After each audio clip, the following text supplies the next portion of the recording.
Hey guys, today I'm going to show you how to download and install Visual C++ Redistributable in Windows 10 and 11. First, what we're going to do is to open up our browser right here, and we're going to search for Visual C++ 2019 Redistributable package. Hit enter to search, and what we're going to look for is this site right here that says latest supported Visual C++ Redistributable downloads from Microsoft.com site. So click on it, and we have visited this site.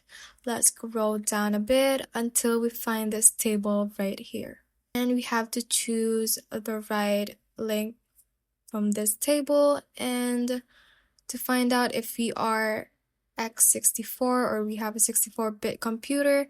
If your computer or device is not more than 10 years old, it is most probably x64 or a 64-bit computer, so you can use the x64 link. So click on this link right here and it should download the exe file, which is just 24.5 MB. So open it, and now we can set up this Microsoft Visual C++ Redistributable, and we click on I agree to the license terms and conditions and click on install right here.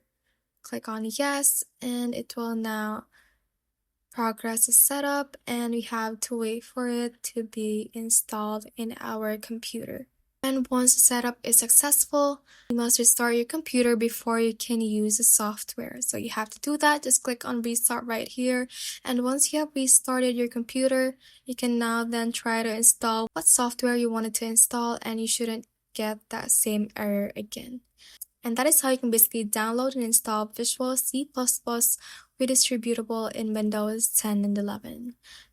Thanks for watching, and if you found this useful, hit that like button and subscribe for more videos like this.